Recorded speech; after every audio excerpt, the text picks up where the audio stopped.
Boa noite, meus amigos. Nós estamos aqui na Sociedade de Estudos Espíritas Francisco de Assis, hoje, 18 de novembro de 2021, para a realização da nossa palestra pública.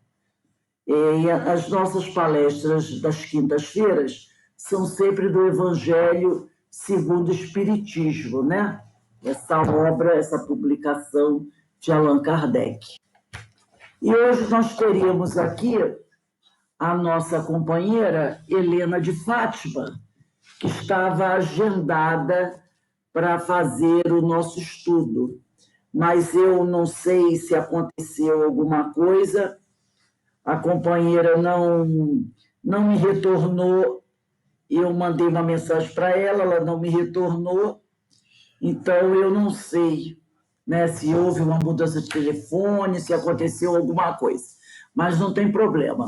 Nós faremos a nossa palestra de hoje, que tem por tema o Evangelho segundo o Espiritismo, capítulo 14, honrai a vosso pai e a vossa mãe, item 8, a parentela corporal e a parentela espiritual. Antes de iniciarmos, vamos convidar a nossa irmã Ana Brito, que fará a leitura do preparo e a prece. Olha, Rose, eu procurando um livrinho para a gente fazer a prece, eu achei um livrinho aqui, Apelos Cristãos, de Francisco Cândido Xavier e Bezerra de Menezes. É um livrinho bem antigo, que eu ganhei em 1988.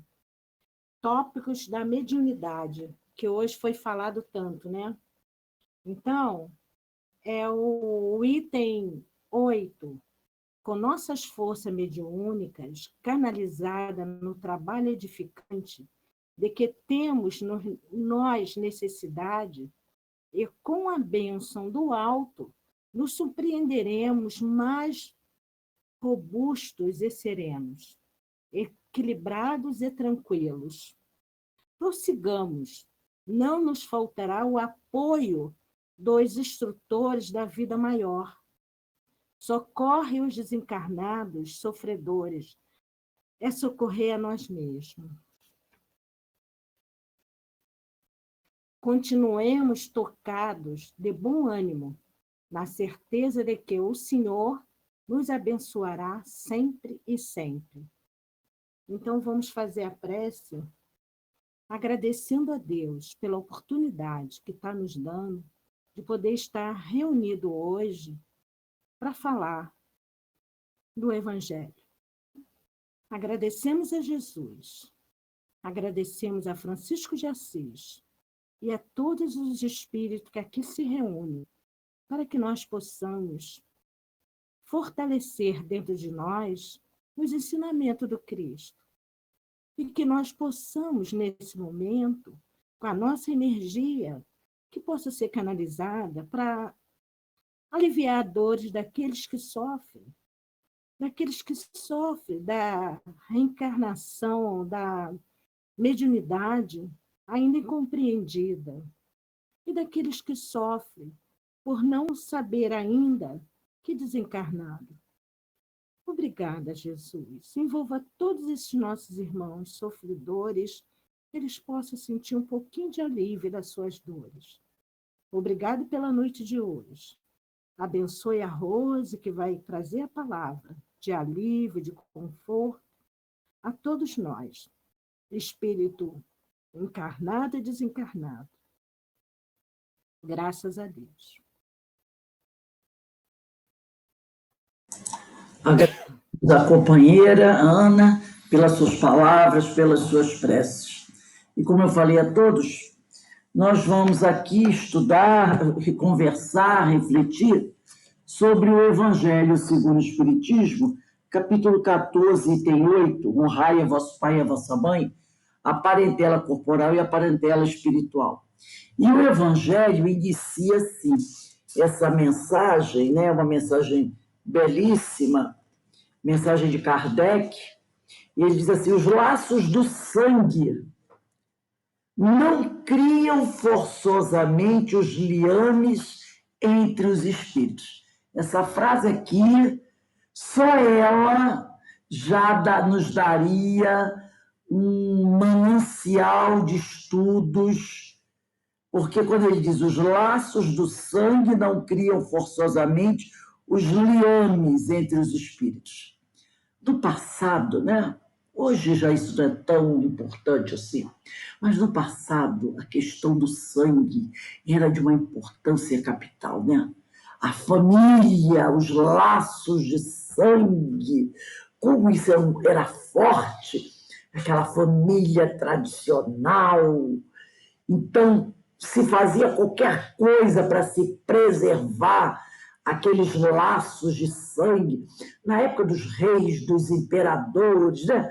Na época do período medieval, como era importante essa questão dos laços sanguíneos, inclusive na formação das famílias. Quantas e quantas famílias as pessoas se casavam dentro da própria família, primos com primos, até irmãos, se a gente for um pouco mais no passado, não é? Tios com sobrinhos, para manter a força da família. E a gente sabe que geneticamente quantas coisas terríveis aconteciam. Outro dia eu estava estudando até sobre a história de um rei na Inglaterra, né, uma família muito importante da Inglaterra, chegaram a ser reis e tudo mais, aonde eles mantinham isso de uma maneira muito firme. E, com o passar do tempo, todos os descendentes, depois de muitos casamentos consanguíneos, todos eles passaram a serem portadores de uma patologia que ia tornando até cada vez mais fraco, doente, com sequelas físicas. Meus filhos nasciam assim, já com esses problemas graves, mas por causa dessa questão, desse orgulho da família, da exigência de manter o nome, né, o sangue, essas coisas assim. E aqui vem Kardec e diz que os laços do sangue não criam forçosamente os liames entre os... Então o homem briga tanto, ou brigou tanto, para manter esses laços de sangue fortes, mas na realidade, depois que o ser desencarna, esse fator talvez seja até um fator desagregador. Não é da questão familiar, porque às vezes a criatura sofreu tanto por causa dessa questão dos laços de sangue, né? Quantas pessoas foram obrigadas a casar com um tio, com um irmão, até com o pai, né? Quantas filhas foram obrigadas a terem casado, até com os pais, coisas assim absurdas, para manter esses laços de sangue. Então as pessoas sofreram tanto com esse tipo de coisa que depois que chega no plano espiritual, quer ver aquela criatura longe, aquela criatura com quem ela tinha essa ligação consanguínea. E aqui ele continua, o corpo procede do corpo, porque o espírito, ele não gera espírito. O corpo é que gera outro corpo para que o espírito habite. Porque a única coisa que nós fazemos é gerar corpos. Nós somos fábricas de corpos. Para que espíritos vindos da espiritualidade venham habitar entre nós. Muitas vezes é um espírito que vem até de longe. Na maioria das vezes, os espíritos reencarnam entre a própria família, né? Na maioria das vezes. Mas às vezes vem um de fora, vem alguém que nós nem tínhamos conhecimento, que nós nem tínhamos uma relação, mas por a vontade de Deus, pela vontade dos amigos espirituais, há uma necessidade que aquele espírito reencarne na nossa família. Então, e às vezes você até detecta o sujeito, né? Você até detecta. No meio de uma família, você detecta o estranho no ninho. Porque ele é, muitas vezes, estranho mesmo dentro daquela família, né? Carnal. É um ser estranho mesmo. E às vezes vem um espírito de longe e vai viver entre nós, e nós que seremos os pais, nós vamos formar corpos para que esses espíritos reencarnem. Lógico que iremos, a ideia é que a gente possa educá-los, e ao educá-los, nós transmitiremos muito das nossas experiências, dos nossos conhecimentos para aquele espírito. Mas é o máximo que nós podemos fazer. Através da educação, ajudar aquele espírito a crescer, né? Então, ele diz aqui, o corpo procede do corpo, mas o espírito não procede do espírito, porquanto o espírito já existia antes da formação do corpo. Inclusive, o espírito já existia antes que o planeta fosse formado. Começa por aí. O espírito até já existia antes que o planeta Terra fosse formado, antes que a nossa casa planetária fosse formada, né? Então, não é o pai quem cria o espírito de seu filho, apesar que tem muita gente que acha, né? Acha que é dono, eu sou dono do meu filho. Ele mais não faz do que lhe fornecer o invólucro corpóreo, o corpo, cumprindo-lhe, no entanto, tem esse detalhe importantíssimo, cumprindo-lhe, no entanto, auxiliar o desenvolvimento intelectual e moral do filho para fazê-lo progredir. Podemos dizer que entre as missões que os espíritos recebem do Senhor, talvez essa seja uma das mais importantes. A primeira é buscar evoluir, não é a missão que o Pai nos concede, para nos aproximarmos de Deus. E uma das outras importantíssimas é auxiliar outros espíritos a evoluir, a crescer, a progredir. E quando nós recebemos um espírito como na nossa família, seja como filho biológico, seja como filho adotado, alguém que venha conviver conosco, não é? Nós temos essa grande responsabilidade. Às vezes é alguém que no meio da nossa caminhada chega para viver próximo de nós. Não precisa nem ser um filho adotado. Pode ser uma pessoa. E que, estando perto de nós, cabe-nos a responsabilidade de orientar essa pessoa. Se percebemos que a pessoa ainda é muito jovem, que a pessoa ainda não está muito bem preparada, formada, você passa a tua orientação, né? Auxilia aquela criatura a crescer, a evoluir, seja quem for. Mas quando é alguém que está sob os nossos cuidados, a nossa responsabilidade é muito grande. Então, ele continua aqui no Evangelho. Os que encarnam numa família, estamos no Evangelho segundo o Espírito, capítulo 14, item 8, segundo parágrafo. Os que encarnam numa família, sobretudo como parentes próximos, são, as mais das vezes, espíritos simpáticos, porque a maioria da nossa família é formada por espíritos que vêm atravessando o tempo mais ou menos junto, né? São, a mais das vezes, espíritos simpáticos, ligados por anteriores relações, que se expressam por uma afeição recíproca na vida terrena. Até aí fica até fácil, né?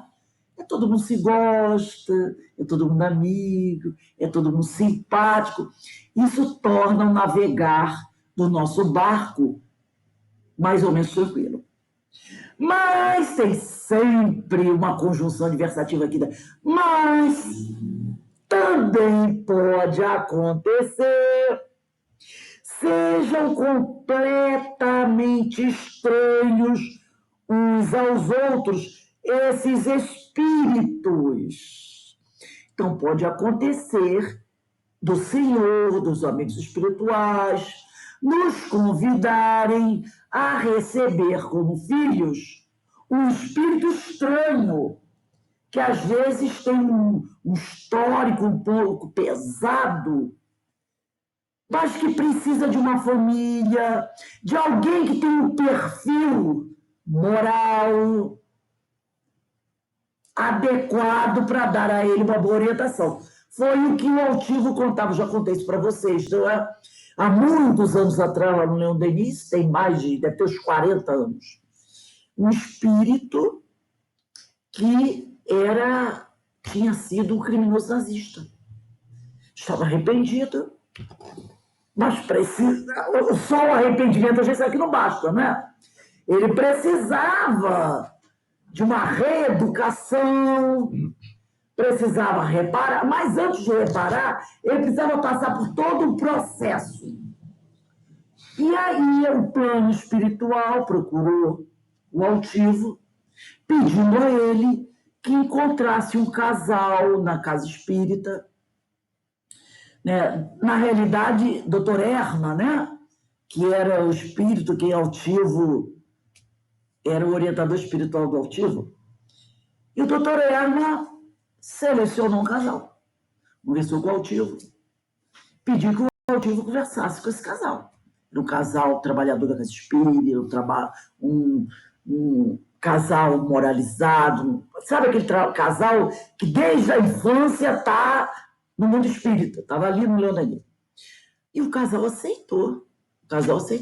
Inclusive, eles não tinham filhos. Eram recém-casados, uma coisa assim. Ainda não tinham filhos.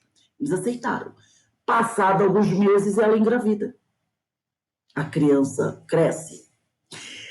Desde o ventre da mãe, a mãe participava das reuniões do Leão Denis, né? A criança nasce, vai para a evangelização infantil, e já estava, né, com 20 e poucos anos, era evangelizador infantil. Quando eu tive contar essa história, logicamente que ninguém no céu sabia, né? Só os pais, mas ninguém mais. E ele contou a história assim, ninguém sabia, lá tem mais de 800 trabalhadores, tinha mais de 800 trabalhadores, né? Ele era evangelizador infantil. Aí as pessoas vão dizer assim, oh meu Deus, que absurdo, como um criminoso nazista é evangelizador infantil. Mas quem disse que Deus quer a punição ou a morte do pecador? Quem disse? Ele quer que o pecado morra, mas não o pecador. É lógico que aquele espírito, estando ali trabalhando, ele está se fortalecendo, aprendendo, crescendo, adquirindo condições para que no futuro ele possa, de alguma forma, reparar seus erros.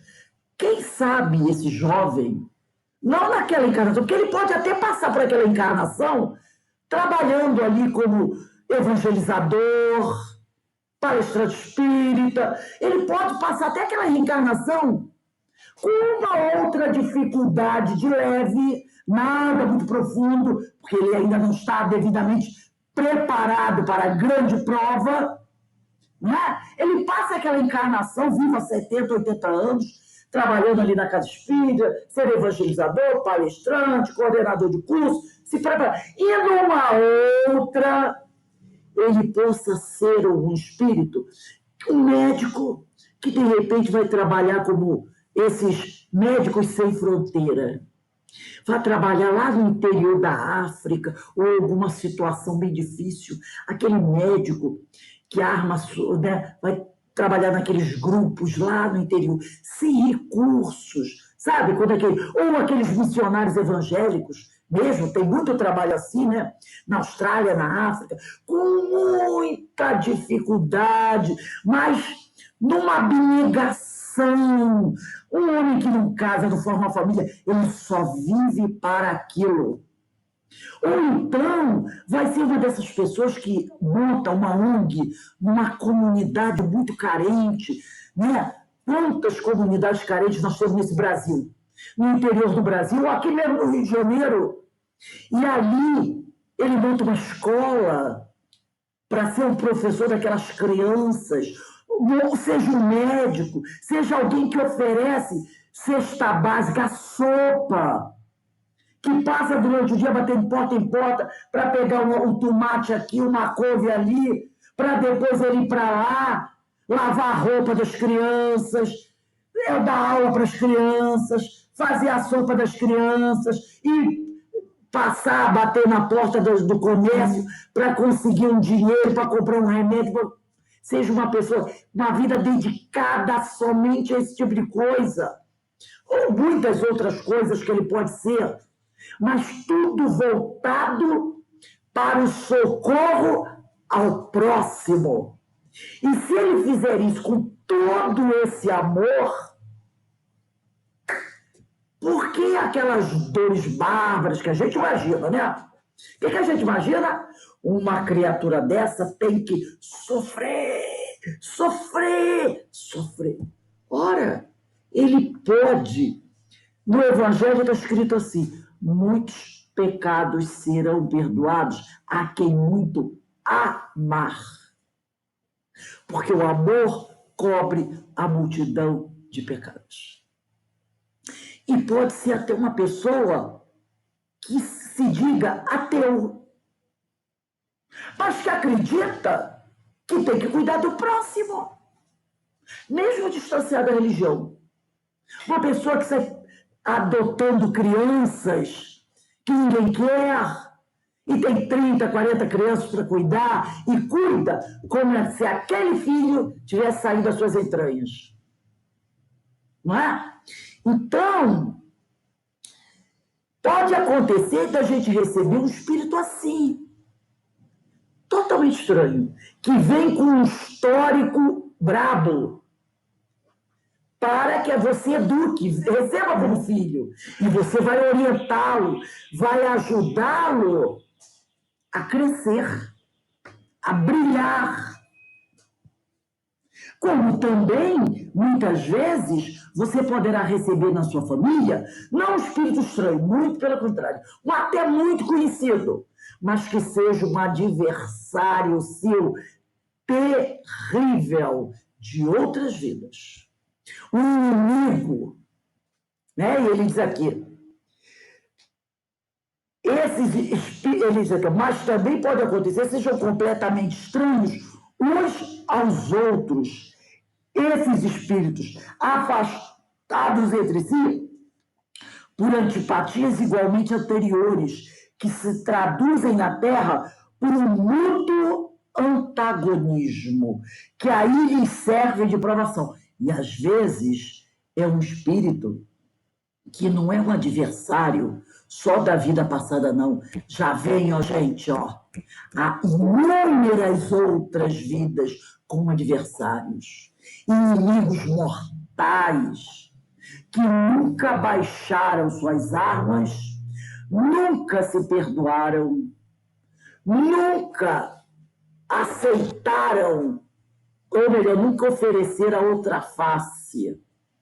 É aquele bateu, levou, bateu, levou, bateu, levou. E aí vai. E aí vai. Quantas histórias existem assim, de inimigos que vêm vida após vida, vida após vida, vida após vida, se digladiando. Histórias que a gente encontra ao longo da bibliografia espírita, que você diz assim, meu Deus, até onde eles irão? E, dependendo, às vezes eles irão longe nessa luta, nessa guerra.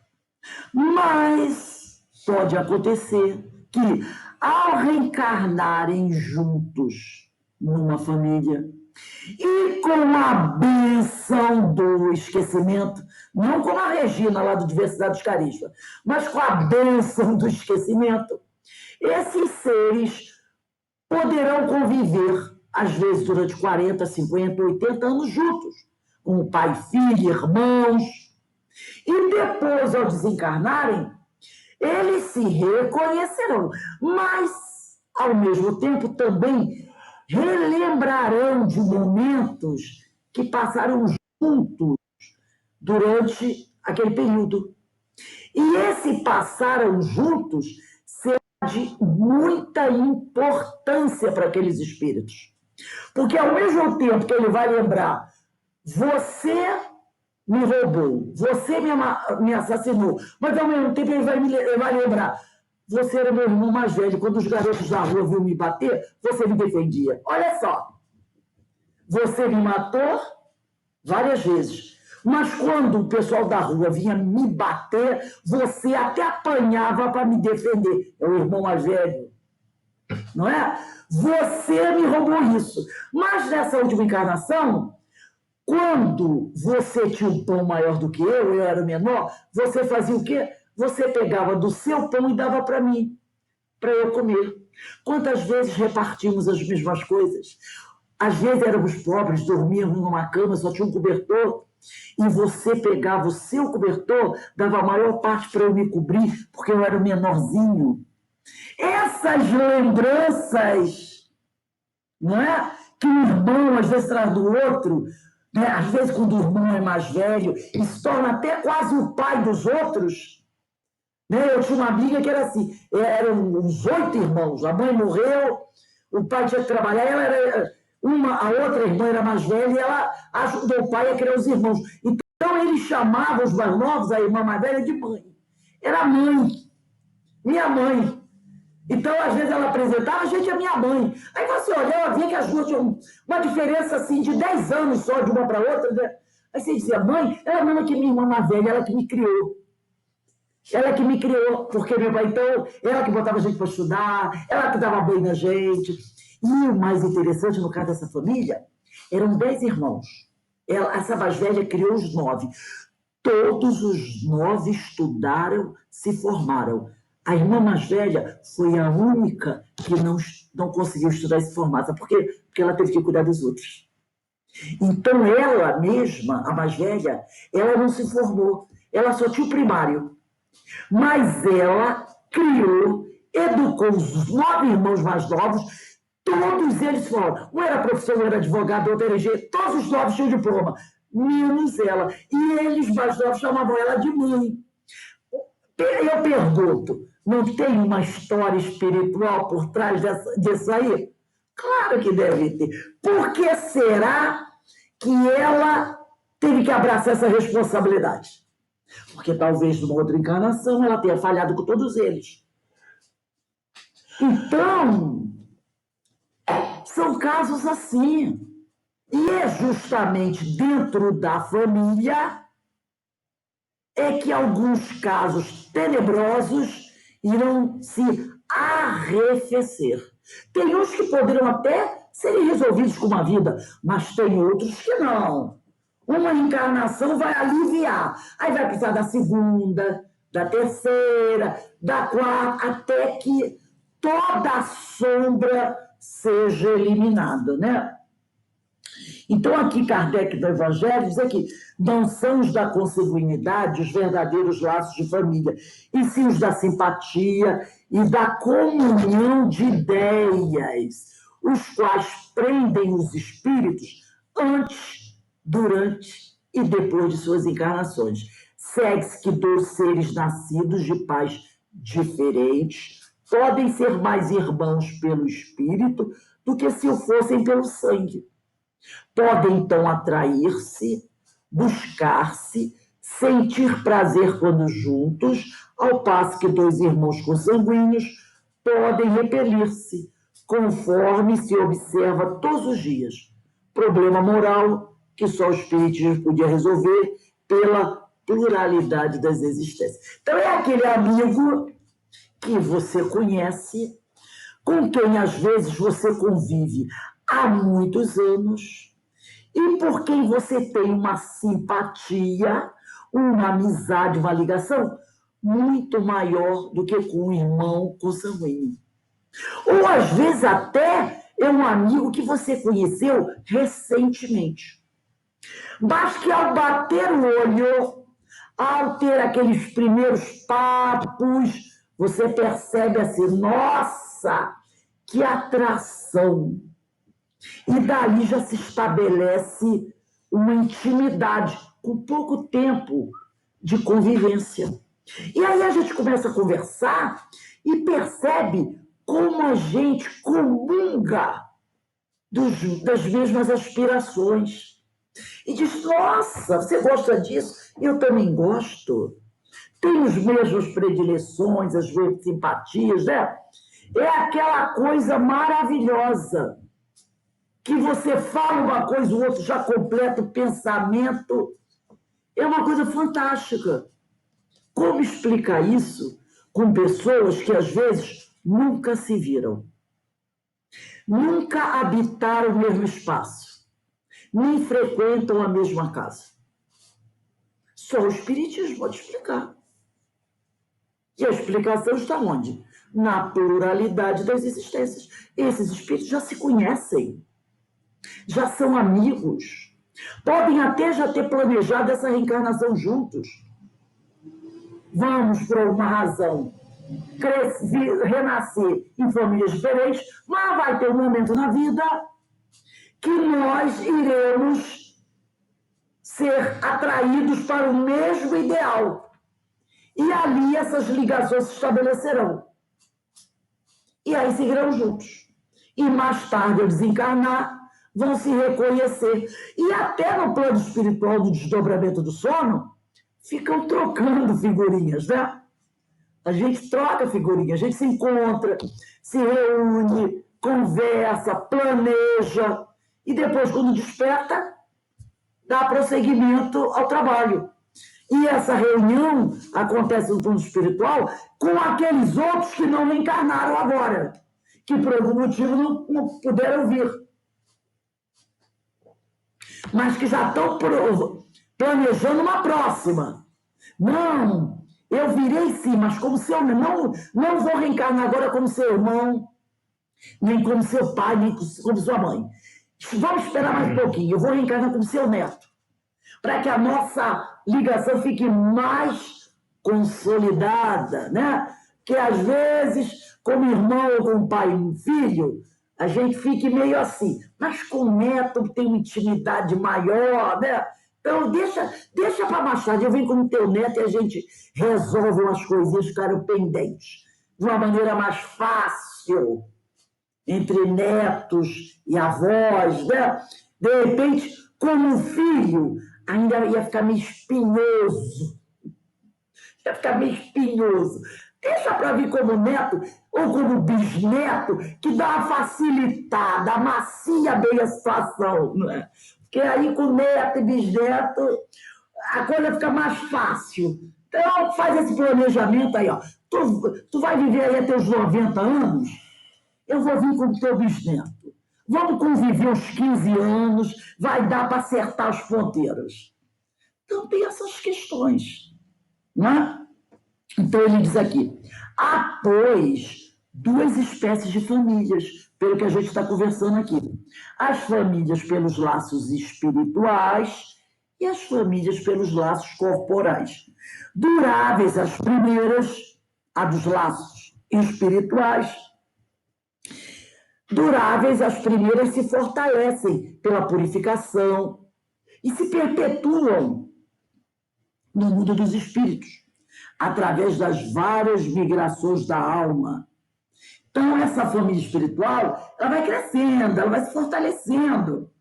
Porque desencarna, encontra lá, faz novos planejamentos, vamos vir junto, não, você vai primeiro, eu vou algum tempo depois. A tendência dela é crescer e se fortalecer. Agora, as famílias, né? As famílias que se formam pelos laços materiais, né? Frágeis como a matéria, essas se extinguem com o tempo e muitas vezes se dissolvem moralmente já na existência atual. Às vezes, né, as criaturas se reúnem ali, não conseguem conviver bem. Às vezes a família era o pai, a mãe e o filho. Aí o pai morreu, a mãe morreu, era o filho único, o filho morreu. Aquele grupo se dissolveu. Ou então, são adversários tão terríveis que ali todos vivos, mas se desagregam. O pai e a mãe vão para um lado, a mãe vai para o lado, o pai vai para o outro, o filho vai para o outro. Então, tem aquelas famílias que os irmãos não se dão. Aí um morre, o outro, ninguém vai ao enterro. É mais fácil ir os vizinhos ao enterro. Não aparece um parente, ou se parece, é pro forma. Chega, talvez para ter certeza se eu quero morrer mesmo.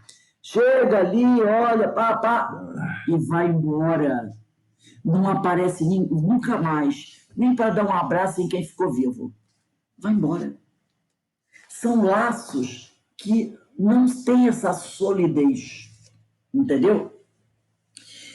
E ele diz aqui, foi o que Jesus quis tornar compreensível, dizendo de seus discípulos, aqui estão minha mãe e meus irmãos, isto é, minha família pelos laços do Espírito.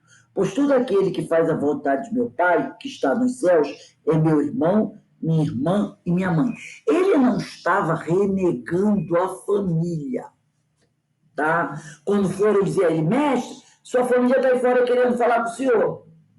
E ele diz isso, né? Aqui estão minha mãe e meus irmãos, isto é, minha família, pelos laços. Ele quis dizer que vocês que estão aqui são tão minha família quanto aquela família consanguínea. É isso que ele quer dizer. E tem muita gente, fala muita besteira, dizendo que Jesus renegou a família dele. Não. Ele quis mostrar para aquele pessoal que estava ali que aqueles discípulos dele e aquelas pessoas que o seguiam, que não eram seus discípulos, mas que o seguiam onde ele ia e que estavam se esforçando para fazer, entender e colocar em prática o que Jesus ensinava, era a família dele. Mesma coisa. Todos nós somos da família de Jesus, porque somos todos irmãos, porque temos um Pai único. Então, ele estava querendo dizer isso. Não são apenas os que são do meu sangue, da minha carne, que são meus irmãos. Todos nós que somos espíritos, somos irmãos.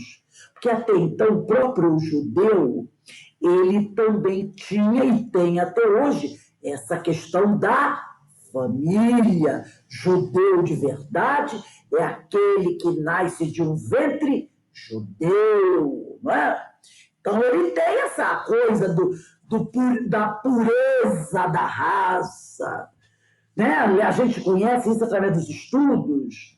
Aquele que não for da minha raça não é abençoado, é gentil, é pagão. E quem está dentro da minha casa, debaixo do meu teto, né? É minha família. Então, o judeu tinha e tem ainda hoje essa questão da ligação do sangue. E Jesus estava ensinando para esse pessoal que era muito preso a esse tipo de coisa, que na realidade todos nós somos irmãos. Era essa a mensagem que ele queria passar. Então ele diz aqui, a hostilidade que lhe moviam seus irmãos se acha claramente expressa em a narração de Marcos, que diz terem eles o propósito de se apoderarem do mestre, sob o pretexto que eles perderam o espírito. Na realidade, não é uma hostilidade de maldizer Jesus, não. Eles, como os próprios discípulos também, nós, não compreendiam Jesus. Porque eu pergunto, Jesus tem 2.000 anos que passou por aqui, mas a mensagem dele está conosco há mais de 5.000 anos, porque ela começou a chegar através dos profetas, através dos primeiros homens que receberam as inspirações dos Espíritos, lá em Abraão e outras coisas mais. Desde lá que a palavra do Senhor se espalha. Tanto é que muitas vezes, quando Jesus falava, amai-vos uns aos outros, fazer ao próximo a ti mesmo, não era coisa inédita. Os profetas já tinham dito isso. Lá no livro de Números, Levítico, a gente vai encontrar muitas palavras de Jesus, que os profetas falaram no ano passado. Eram ensinos do mestre. Ensinos que ele passou para os profetas. E eles vieram repetindo. E Jesus, quando aqui esteve, falou o que ele tinha dito para os profetas lá atrás. Afinal, quem construiu esse barco? Foi ele. Não é? Então, eram as próprias palavras dele, mas que tinham sido ditas há 3, 4 mil anos atrás. Ele estava repetindo. E continuou repetindo. E até hoje, a gente ainda não entende. A gente tem uma dificuldade danada para entender. Aí eu me lembro de Agostinho, no livro Confissões, quando foi apresentado para ele uma página do Evangelho, né? Porque ainda não tinha a Bíblia, uma página do Evangelho. E ele leu, não entendeu nada, e falou assim, não tem nem a beleza dos versos de um Horácio. Horácio tinha sido um grande poeta, né, daquela época. E ele não entendeu nada. E do próprio Evangelho diz, muitas coisas não serão entendidas pelos doutores. Só os mais simples é que compreenderão. Agostinho, naquela época, não era um simples, então ele não entendeu nada. Como nós, muita coisa ainda não entendemos. Quer ver um ensinamento tão simples que nós não entendemos ainda? Não façais aos outros o que não gostaria que te fizessem. A teoria está bonitinha. Você repete isso em inglês, francês, alemão. Eu pergunto, nós já entendemos? Entender é colocar em prática. Nós já colocamos em prática integralmente, de modo que eu não fira esse ensinamento amanhã. Não, hoje eu fui fantástica. Não feri ninguém hoje, mas amanhã eu feri, então não aprendeu. Eu aprendi assim, a partir de hoje eu nunca mais, nem nessa encarnação, nem nas futuras, farei mal a mais ninguém. Aí você aprendeu. Mas não é o nosso caso ainda. Então nós ainda não entendemos, não conseguimos colocar em prática isso de Jesus. Não conseguimos. Entendeu? Não conseguimos. Então, esse tipo de coisa ainda é muito comum entre nós, né? Então ele diz aqui, essas ligações ainda são muito frágeis, essas ligações da matéria, né? Elas vão se extinguindo com o tempo e muitas vezes se dissolvem moralmente já nessa... Então, quando Jesus diz lá, vocês são da minha família, é isso que ele está querendo dizer. Somos todos irmãos. Mas nós não entendemos, e muita gente diz essas coisas. Que Jesus era hostilizado pela família. Não é esse hostilizado no sentido de ser agredido. É no sentido de não ser compreendido.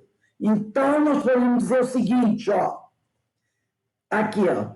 A hostilidade que lhe movia os seus irmãos. Vamos dizer assim, a hostilidade que nós ainda movemos contra Jesus se acha claramente expressa na narração de Marcos, que diz terem todos nós ainda o propósito de nos apoderarmos do Mestre, né? Porque ainda não entendemos o que ele diz. Nós ainda não entendemos. E muitas vezes, quando alguém diz assim, ó, o mestre falou que ele é teu irmão. Aí você faz assim,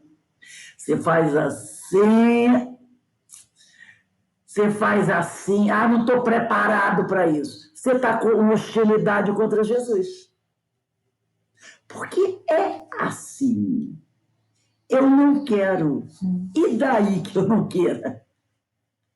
E daí? É assim. Mas se eu não aceito, eu estou agindo com hostilidade contra Jesus. Não é? Então, os parentes dele não entendiam, como nós também ainda não entendemos. Achavam que Jesus, às vezes, talvez tivesse desequilibrado, como hoje às vezes acha também. Como é que Jesus pode aceitar um negócio desse? Como? Ah, não. Quer dizer, Jesus... Aí começa a dizer, isso é uma utopia, isso é lenda. Por quê? Porque não quer aceitar a verdade. Não quer aceitar a verdade, mas é a verdade. Né? Então ele diz aqui, que nutriam a seu respeito, era natural que Jesus dissesse, referido a seus discípulos do ponto de vista espiritual. Eis aqui, meus verdadeiros irmãos. Eis, meus verdadeiros irmãos, aqueles que me compreendem e estão colocando em prática aquilo que eu ensinei. É aquele que não é do meu sangue, mas que comunga comigo. Enquanto que o outro que é do meu sangue ainda não faz isso, mas fará dentro em pouco. Vai compreender a verdade e passará a comungar comigo. Da mesma maneira que todos esses espíritos que reencarnaram numa família como antagonistas, um dia serão grandes amigos. Porque é da lei. Ninguém ficará eternamente na sombra. É da lei que todos serão espíritos felizes e se amarão. Não é? E ele diz aqui, eis aqui meus verdadeiros irmãos, embora na companhia daqueles estivesse sua mãe. Ele generaliza o ensino de que de maneira alguma implica haja pretendido declarar que sua mãe, segundo o corpo, nada lhe era como espírito. E aquela mãe não era só segundo o corpo. Também era, tanto a mãe como o pai, também eram espíritos, José e Maria, muito unidos ao Espírito Jesus em várias e várias outras reencarnações. Porque não podia, Deus não colocaria como pais biológicos de um Cristo, eu não estou falando de Jesus, eu estou falando de um Cristo, que Jesus é persona. Tá? Jesus, persona. Lembra do complexo? Então, ele não tem nome, ele é um espírito. Ele é um dos Cristos de Deus. E amanhã a gente vai ter uma aula muito legal sobre isso. Os Cristos de Deus. Então, o Senhor não colocaria como pais biológicos de um Cristo dele um espírito que pudesse falhar na sua trajetória. Já pensou se José, quando o anjo se aproximou de José, se foge para o Egito, porque vão matá-lo? E ele dissesse, não, eu fico. Teria morrido. José automaticamente vai. A história de José é linda. É aquele que passou em silêncio, educou, ensinou, encaminhou para a religião, apresentou as escrituras para o Cristo, porque como estava encarnado num corpo infantil, há uma lei que todos seguem. E a mãe, um espírito que se manteve ao lado dele, não podia ser um espírito qualquer. Da mesma forma que os seus discípulos não eram espíritos totalmente desmoralizados, não. Já eram espíritos com uma certa bagagem, que já estavam nessa história, né? Alguns dizem que Pedro talvez tenha sido um dos profetas lá do passado. João a gente sabe que foi. Daniel. Então, já eram espíritos preparados para caminhar ao lado do Cristo, assim como Paulo. Então, os pais de Jesus, Maria poderia não ter a completa ciência da missão do Cristo, porque, afinal, ele era um Cristo. um Cristo, mas que precisou de um corpo material. E Maria e José foram aqueles que ofereceram a ele um corpo material.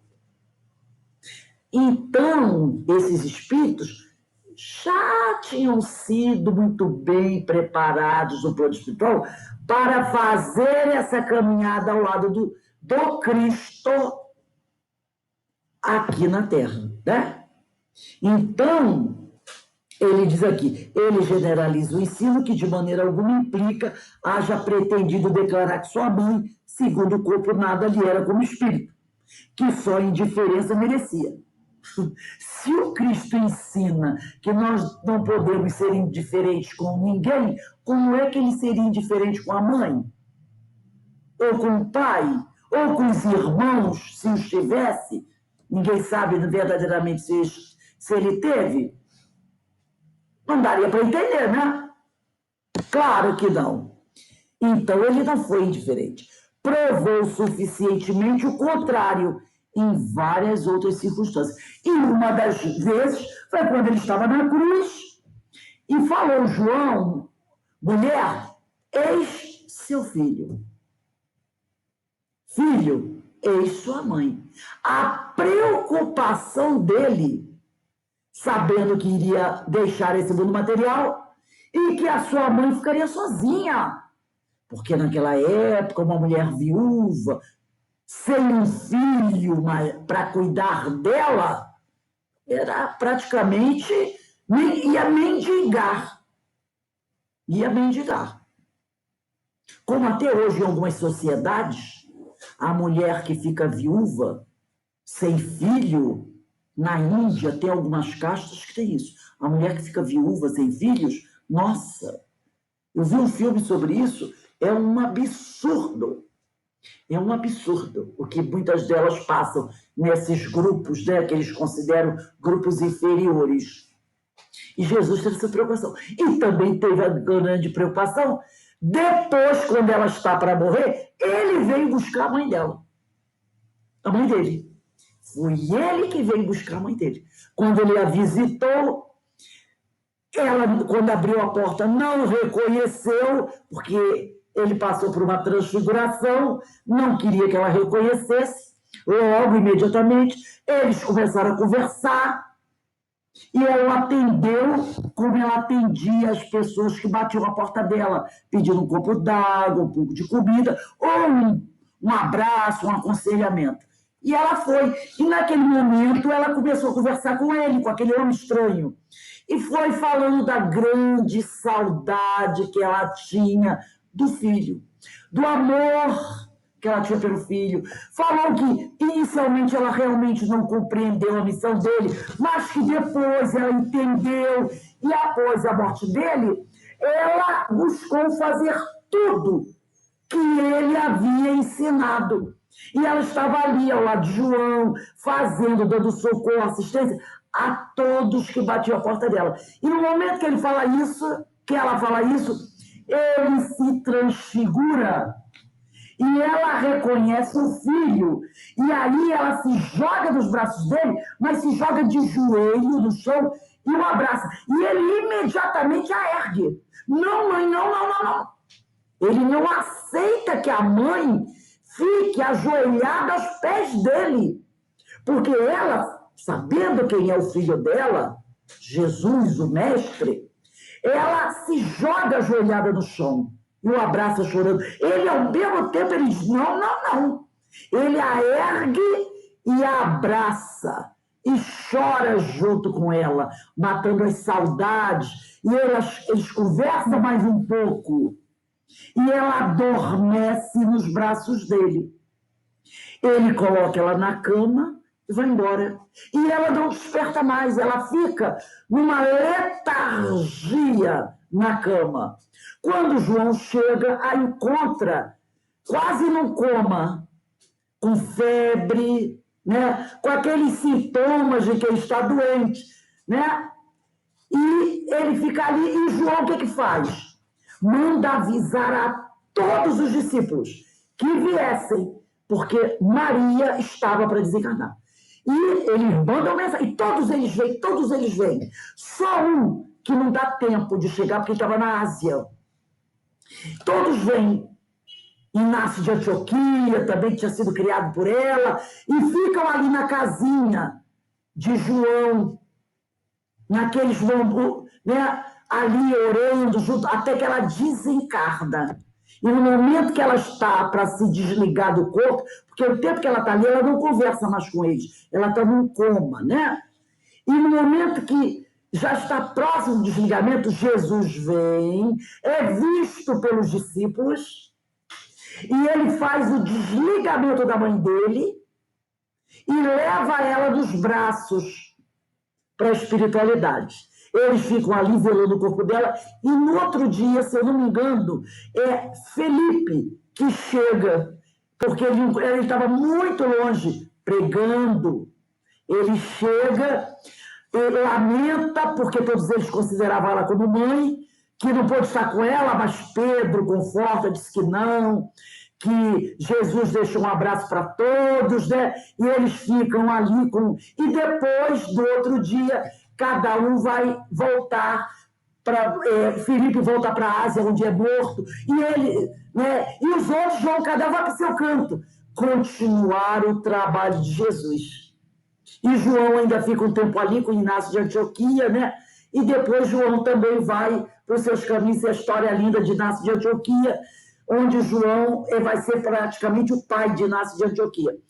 Essa é a família verdadeira, a família espiritual, a família daqueles que já entendem e conseguem colocar em prática os ensinos do Mestre Jesus. Então, que nós possamos, né, realmente fortalecer esses laços do Espírito, que nós possamos aprender a amar-nos uns aos outros, assim como o Mestre nos ensinou, e quando não estivermos mais aqui, estivermos na pátria espiritual, possamos todos nos abraçar, nos confraternizarmos e falar das nossas aventuras enquanto estávamos encarnados. Que o Senhor nos abençoe. E eu vou pedir para a nossa irmã Denise fazer a nossa prece de encerramento.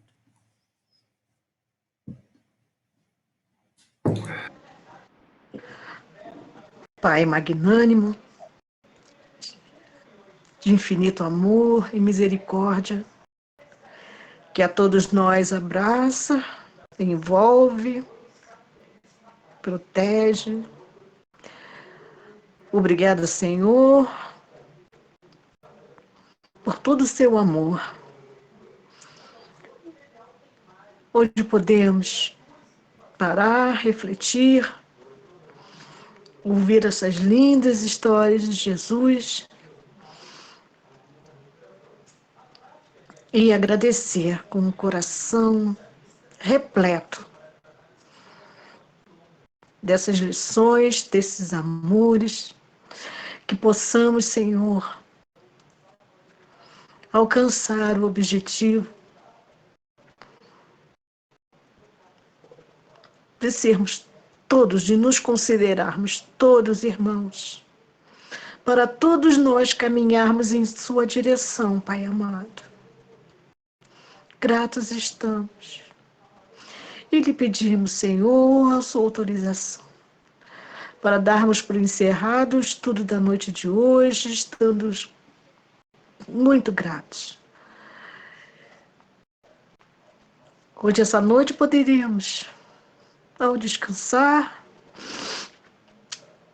o corpo, nos abraçarmos a todos esses nossos irmãos que estão desencarnados, a nossa família universal, que possamos nos confraternizar, sempre gratos a Ti, Senhor, e ao nosso Mestre Jesus, por todas as oportunidades que temos de convívio,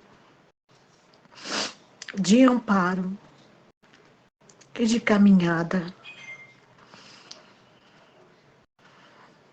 Te pedimos, Senhor, mais uma vez, toda a sua bênção e sua proteção a todos nós, encarnados e desencarnados, e que procuremos sempre nos melhorarmos e nos amarmos. como nosso Mestre nos ensinou. Obrigado, Pai, mais uma vez. Esteja conosco hoje e sempre. Assim seja.